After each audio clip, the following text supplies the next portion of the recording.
Olha, os casos de violência sexual contra crianças e adolescentes têm crescido aqui no estado de Alagoas.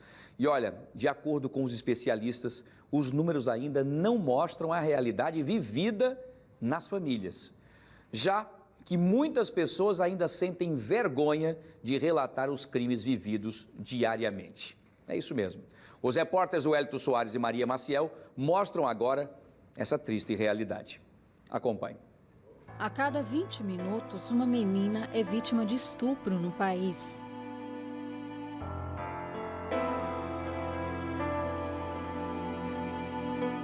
Em Alagoas, a situação também preocupa. De janeiro a outubro deste ano, foram registrados mais de 800 casos de violência sexual, a maioria crianças e adolescentes. Infelizmente, o perfil das vítimas de violência sexual aqui do estado de Alagoas consiste de crianças e adolescentes.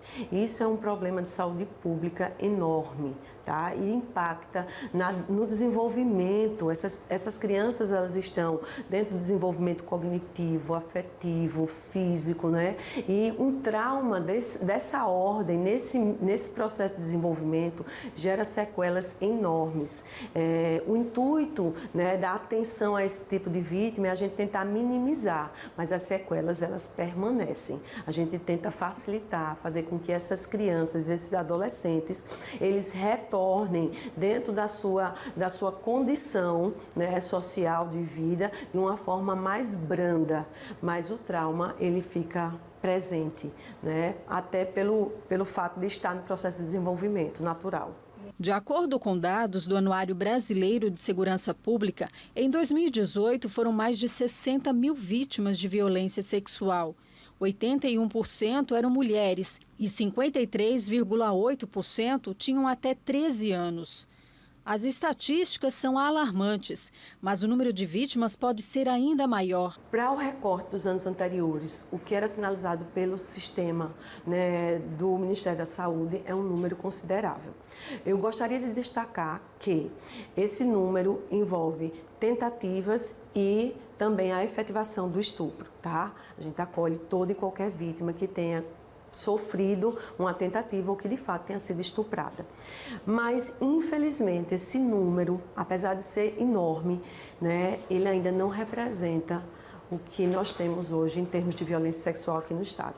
Existe uma subnotificação muito grande, existe um medo, existe um receio. Se a gente pega esses números e a gente analisa o número de crianças do sexo masculino, a gente observa que ele é mínimo. Por quê? Porque existe uma cultura da não denúncia, do machismo, né? Que a criança que é do sexo masculino, ela não pode falar, se falar, a sociedade vai falar, vai comentar, né? Vai gerar outros problemas de N ordens, inclusive da violência psicológica através do bullying para essa criança. Então, a gente ainda tem uma subnotificação absurda.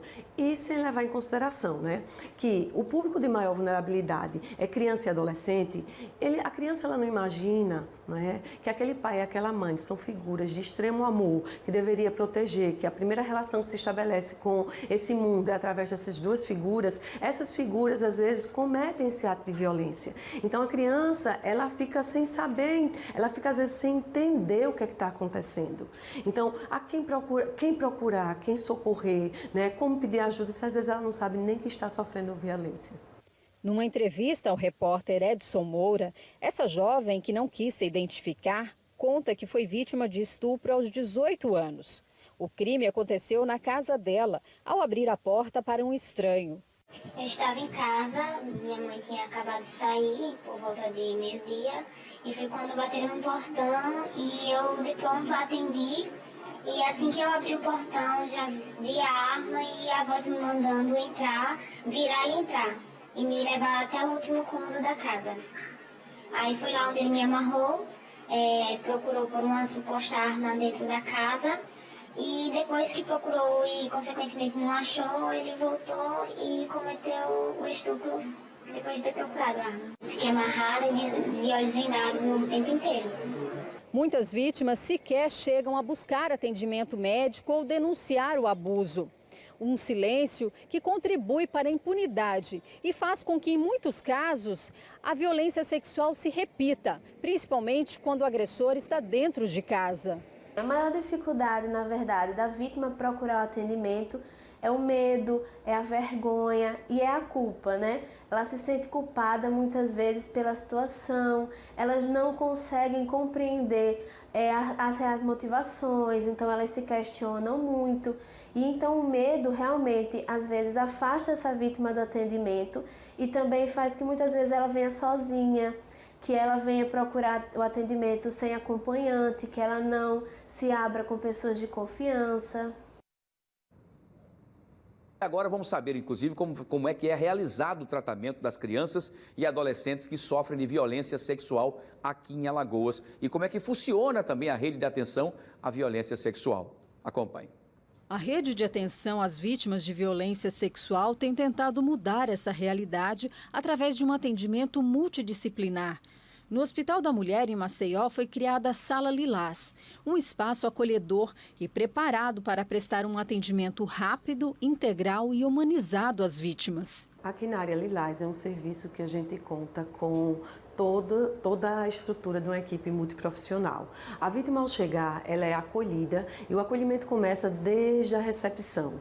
Em seguida, ela vem para a área Lilás, onde é feita uma primeira avaliação, onde nessa avaliação a gente vai ver como é que está o estado emocional e o estado clínico dessa vítima. Dependendo da situação, ela primeiramente é encaminhada para o médico ginecologista ou para o atendimento psicológico. Em seguida, a gente faz toda a avaliação social dessa vítima. A assistente social, ela tem esse papel. E nós temos também o posto policial aqui no Hospital da Mulher, que faz o boletim de ocorrência. Como também nós temos a coleta de vestígio, que é feito pelos médicos peritos e os técnicos forenses. Paralelo a isso, a todo esse atendimento que ela recebe num único espaço, tá certo? Com toda a equipe, evitando que essa vítima ela fique contando a mesma história, para um profissional, para outro, a gente consegue preservar a identidade da vítima. Ela não transita nos corredores do hospital. Ela tem, aqui dentro da área Lilás, nós temos leitos de observação, que caso ela precise demorar um pouco mais por conta de uma medicação, ela fica aqui acolhida, acomodada. A família também. Então, assim, realmente eu posso dizer a vocês que hoje a gente consegue dar um atendimento integral e humanizado com base em todo o protocolo estabelecido pelo Ministério da Saúde a essa vítima no estado de Alagoas. Além do atendimento emergencial, as vítimas são acompanhadas por até 6 meses.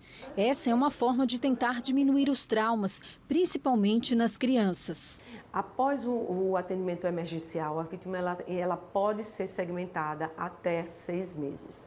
A importância é a gente poder conseguir visualizar, primeiro, a perspectiva médica, clínica, como é que essa vítima, após esse tipo de violência, ela vem se portando em termos clínicos, não é? Porque às vezes a violência ela deixa algumas sequelas, tá? A questão social, esse tipo de violência, infelizmente, o agressor ele ainda está presente dentro da casa ou próximo da casa. Existe uma desestruturação social e familiar desse tipo de violência muito grande. Tem determinadas situações que a gente precisa tirar a criança do ambiente familiar e abrigar essa criança. Então a gente precisa acompanhar, a criança vai para o abrigo, a gente precisa agilizar junto ao judiciário, junto à delegacia para poder realizar o mais rápido possível essa oitiva. Por vezes a gente precisa achar um outro familiar próximo que possa pegar a guarda dessa criança, para que essa criança ela possa ter assistência e voltar a ter a vida dela, Porque o trauma ele é muito pesado. E também toda uma avaliação e acompanhamento psicológico. A criança e o adolescente, depois de um trauma desse tipo, de uma violência desse tipo, ela pode apresentar comportamentos, de exacerbação da sexualidade, de agressividade, de embotamento afetivo. Elas podem desenvolver ao longo da vida, quando não acompanhada, dificuldade de estabelecer novos relacionamentos afetivos. Então, é necessário esse acompanhamento.